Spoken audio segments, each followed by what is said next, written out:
Good evening, everyone. My sincere apologies I can't be there in person, but a big shout out to my friend and colleague, the Honourable Dr. Andrew Charlton MP, who is joining you to help celebrate Indian Independence Day.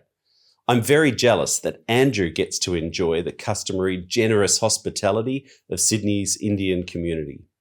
Congratulations to the organisers, Indians in Sydney, for your now wildly popular social media platform connecting more than 135,000 members. That's a big success story right there.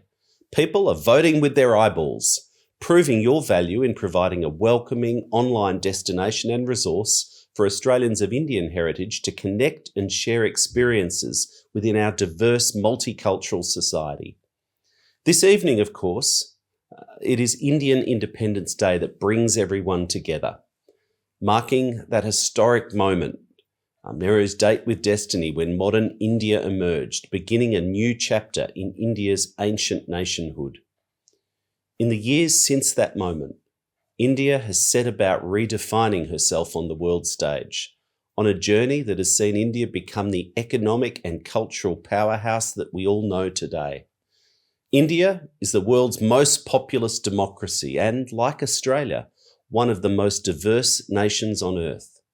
Together, we can all be so proud of the very close friendship and spirit of cooperation that exists and prospers between our two nations, governments and peoples.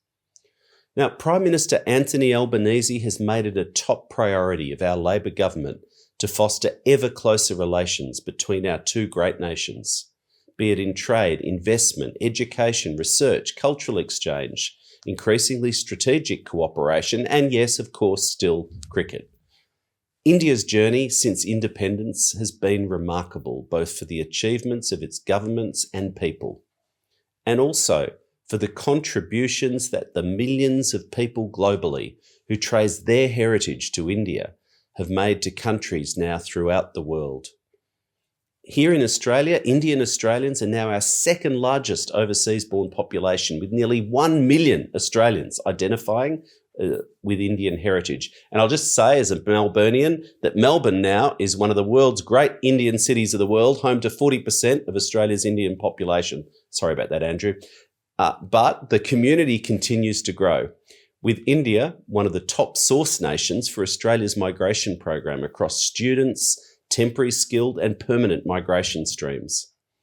Indian Australians have succeeded in every field of achievement, from business, politics, to the judiciary and government, to civil society, academia, medicine, science, technology, the arts and sports. You name it, there's Australians of Indian heritage succeeding.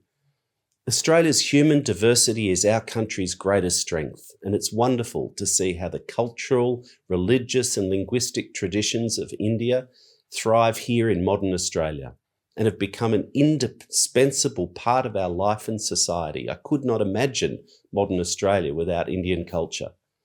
Thank you to Indian Australians from all walks of life for your contributions, culturally, professionally and economically. I really wish you all the best for this evening and in your celebration of Indian Independence Day.